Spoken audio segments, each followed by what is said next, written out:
Hey guys, welcome back to Fancy Tip. Max with you today to talk about who I feel will have league winner credentials by season's end and who is more likely to have a positive impact on your fantasy team at the end of the year.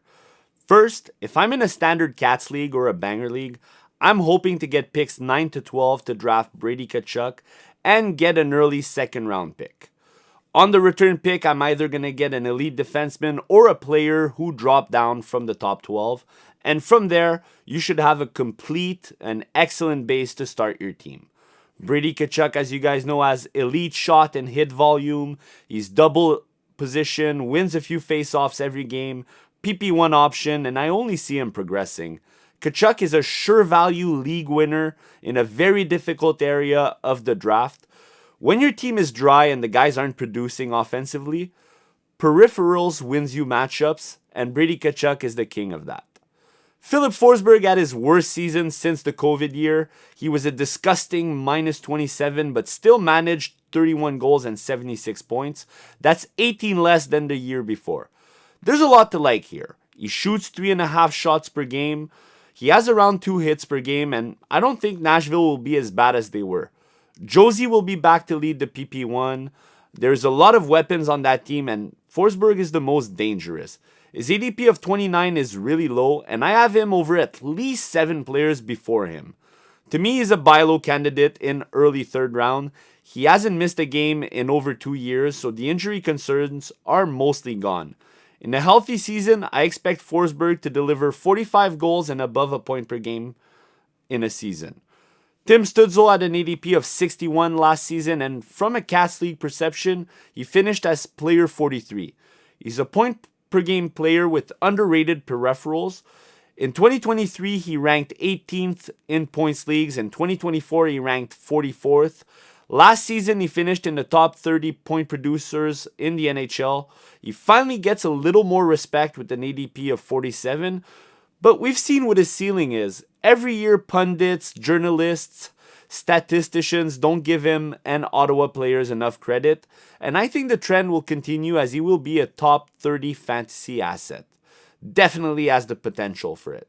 Last year, Julian had him as a league winner, and from his ADP at the time to his final rank of 40th for points leagues, I believe Julian was right. Stützle's teammate Drake Batterson is also very consistent. 3 straight full seasons, 64, 66, and 68 points, respectively. So we should see 70 if the trend continues. He has decent peripherals, shoots above twice a game, hits 1.8 times per game. To me, league winners aren't necessarily guys who will give you 100 points, but guys who will give you numbers each and every night across the board. Batterson does just that. He actually had a down year in shot attempts, and if he can get back to the number he's used to, we may see a 35 goal season from him. 31 power play points, just too short from Stützle's totals, and you can get him at an ADP of 83, which is perfect for me. If you've seen my other videos, you've seen I'm really high on Martin Necas. He's going to play with the best player in the world in Nathan MacKinnon, and he has a solid spot on the PP1. He was among the league leaders last season early on and is the most underrated player going into the draft in my opinion.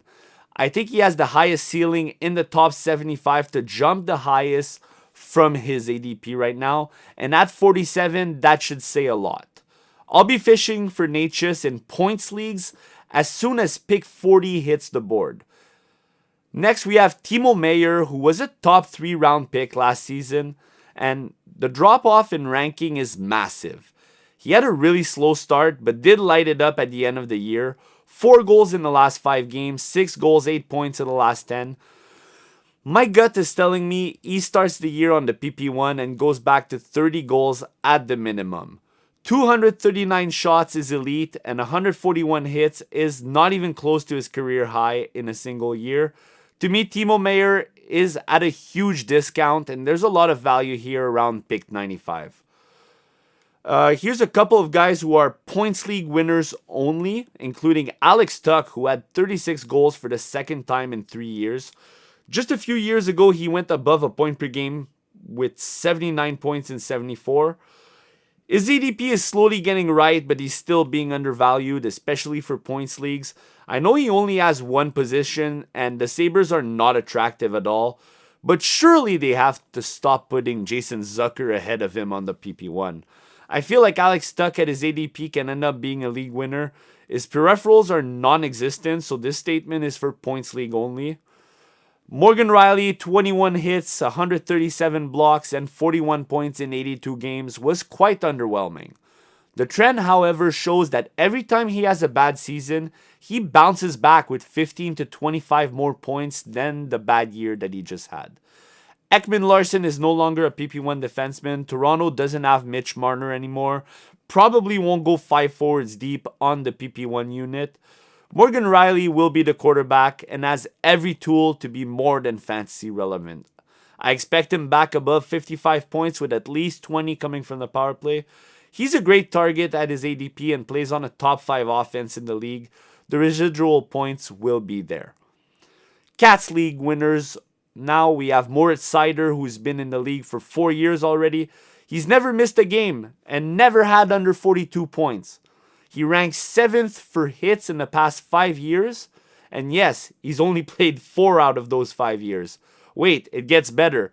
He's ranked 6th for blocked shots in the last 5 years. He must be on track to have the best points to hit to block ratio in NHL history. Another positive in owning Moritz Seider is he will be the quarterback on the PP1. Probably not Eric Gustafsson, and no other defense can do something about it. Seider can only get better offensively. He is a D1 in my opinion for Cats leagues and definitely a league winner. He's also awesome to own in points leagues depending on your settings. Now, I'm a sucker for Seth Jones. I've won fantasy trophies with him, coming clutch over the years, always at the right time. He gives you everything. Above 2 shots a game, 1.5 hits, 1.8 blocks per game with possible power play production. He's always been a great guy to own, and you don't have to worry about his plus minus this year as he is on the winning team, the Florida Panthers, for the first time of his career. No more Columbus Blue Jackets, no more Chicago Blackhawks. And with all the injuries occurring to Florida right now, I'm fairly confident Seth Jones starts the year on PP1 and has amazing value for cast leagues. Dylan Cousins is a new player with the Ottawa Senators, 16 points in 21 games after being acquired, playing in the top 6, played so good he got plugged on the PP1, and out of his 16 points with the Sens, 8 came from the man advantage. He averaged 2.7 hits per game and was definitely one of the league winners in the last few weeks of fantasy last season. His ADP of 167 doesn't make sense to me at all. I understand his point production is unproven for a full season, but how did you guys forget how good he was? Top 6 PP1 with good peripherals on a team that fits his play styles. I'm all in on Dylan Cousins. Now, here are some out-of-pocket picks. They're not being drafted at the moment, so definitely more for deeper leagues. First guy is Josh Norris, and I know what you're going to tell me. No, Max, no, that's it. I'm done with Josh Norris. I don't want to be hurt anymore. I'm going to draft him for the 1000th time, and hopefully he'll play more than 20 games. I know the feeling, guys. He's been a breakout candidate in my brain for 3 years, and it's injury after injury that keeps derailing him from progressing. Let's look at the positives. 2 straight seasons of 20 goals without having played more than 56 games. That's a pace of around 30 goals per year. The only season he played above 60 games in 2022, he managed to score 35 goals.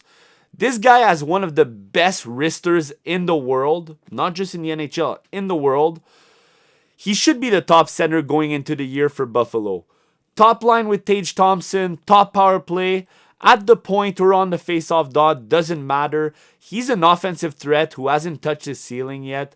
I think he's a league winner for deeper leagues and deeper formats.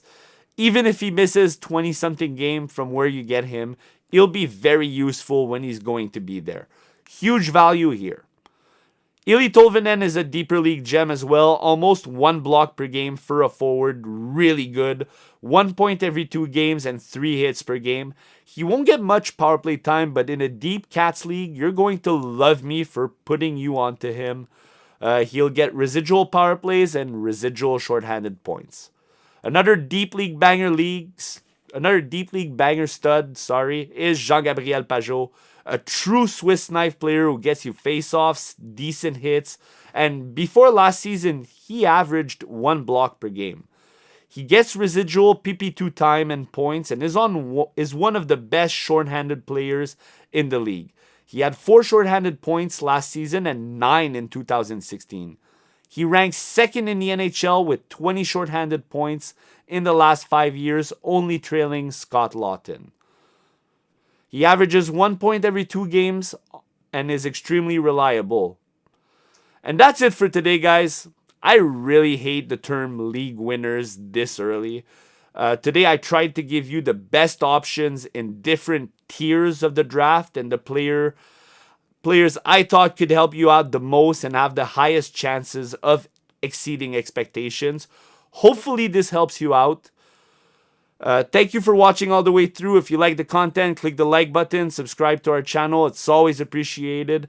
I wish you all a very good luck on your upcoming drafts. You should all start the fantasy year the same way the Indianapolis Colts started the NFL season. Put some respect on Daniel Jones. I'll talk to you guys soon. Good luck, everyone.